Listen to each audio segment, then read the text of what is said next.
लेकिन बस में सीट मिलते ही मुझसे रहा नहीं गया और उस पर्चे को उठाकर मैंने पढ़ ही लिया। लेकिन उसके अंदर कुछ भद्दा सा लिखा हुआ था और अब वो सो कॉल्ड अंकल मुझे कुछ ठरकी सा लगने लगा था। बात उस वक्त की है जब मैं अपना पोस्ट ग्रेजुएशन कर रही थी।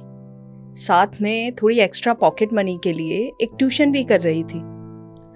यूं तो उसके घर पर उसकी मम्मी के अलावा कोई नहीं मिलता था, पर उसने एक बार बताया था कि दादाजी भी घर पर रहते हैं, जिनका दरवाजा अक्सर बंद ही रहा करता था। वो बताता था कि पहले उसके दादाजी उसके साथ बहुत खेला करते थे, उसे कहानियां सुनाते और उसकी पढ़ाई में मदद भी कर दिया करते थे, पर मैंने उन्हें कभी नहीं देखा था। पर एक दिन दादाजी आए, अपने हाथ में मुड़ा हुआ कागज का एक पर्चा सा लाए। मुझे थमा के कहने लगे, तुम तो टीचर हो ना, मैंने कुछ लिखा था, पढ़ के बताना कैसा लगा।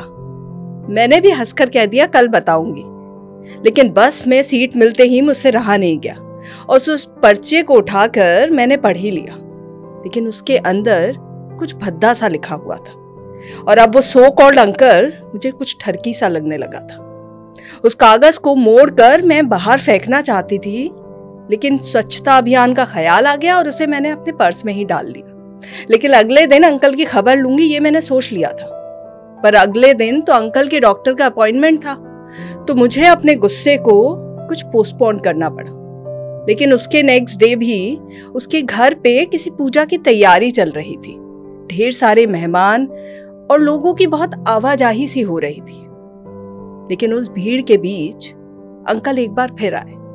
इस बार कागज नहीं, हाथ में एक डायरी लाए।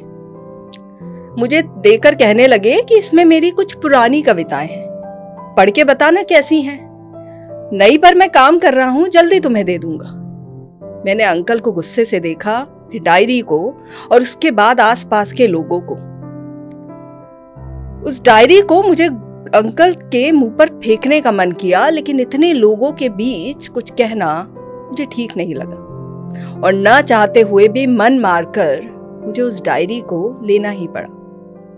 बस में सीट मिलने पर गुस्से में मैंने उस डायरी को अपने बैग में ठूस लिया और खुद को बहुत कोसा कि शायद आज मैंने किसी गलत चीज को बढ़ावा दिया। अगले दिन छुट्टी थी तो मुझे कहीं नहीं जाना था। घर के कामों से फ्री होकर मैं अपना बैग जमाने लगी और एक बार फिर वो डायरी मेरे हाथ पड़ गई।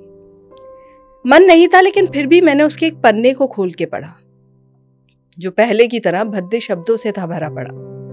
आगे के पन्नों को बिना देखे बस यूं ही टर्न करती रही और आखिरी पन्ने पर पहुंच गई, जहां किसी सुधा के नाम कुछ लिखा था कि प्यारी सुधा, तुम्हारे बिना बहुत अकेला हूं, हर दिन हर पल तुम्हें बहुत याद करता हूं। न किसी दोस्त न किसी रिश्तेदार से राब्ता है, तुम्हारे बिना ये वक्त बड़ा मुश्किल से कटता है। तुम्हें कविताएं पसंद थी ना, तो मैं आजकल कवि बन रहा हूं। काश तुम होती तो पढ़ पाती कि मैं कितनी सुंदर कविताएं लिख रहा हूं। अंकल अपने लिखे हुए को कविताओं का नाम दे रहे थे, लेकिन इसके पढ़ने के बाद मुझे उनके खालीपन का एहसास हुआ कि शायद मैंने उन्हें कुछ गलत समझ लिया। हम अक्सर ही यूं ही लोगों को आंक लेते हैं। क्या बीती होगी उनके पिछले वक्त में, बिन जाने उन्हें इल्जाम देते हैं। पर सच तो यह है कि अगर जिंदगियों को खगा लें तो कुछ ना कुछ तो जरूर मिल ही जाता है, जो शायद उनमें हुए बदलाव का सबब बन जाता है।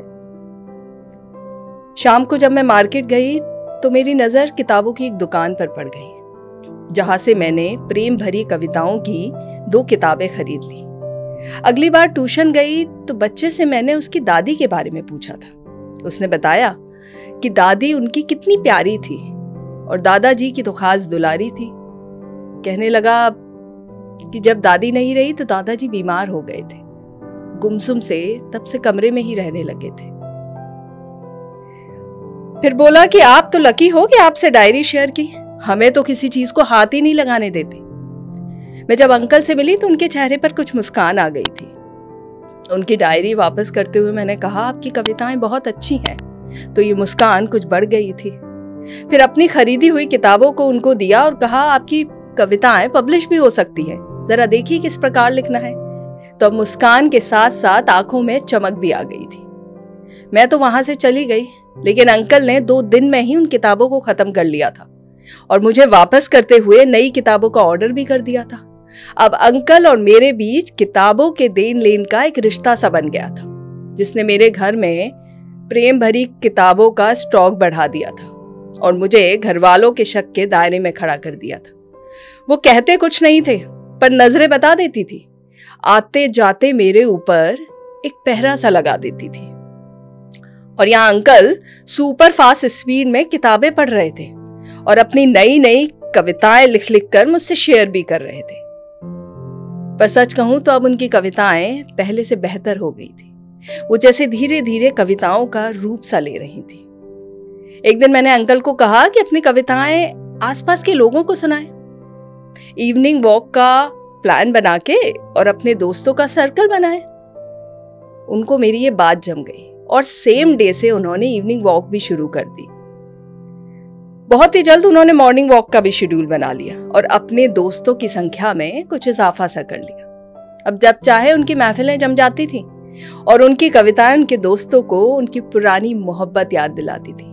हाँ, वही मोहब्बत जो सबकी होती है, किसी की मुकम्मल तो किसी की अधूरी सी, किसी की कही तो किसी की अनकही, किसी को एक से और किसी को बहुतों से हो जाती है। तो ऐसी ही मोहब्बत की खुशबुएं अब अंकल की कविताओं से आ रही थी। अब तो अंकल के पास कविताओं का अच्छा स्टॉक भी हो गया है, जिसे उनके बच्चों ने पब्लिश कराने का भी सोच लिया है। जज्बातों के उतार चढ़ाव और जिंदगी की बारीकियां हुआ करती हैं, यूं ही नहीं बनती है कविताएं। इनमें सुंदर शब्दों की कसीदाकारी हुआ करती है।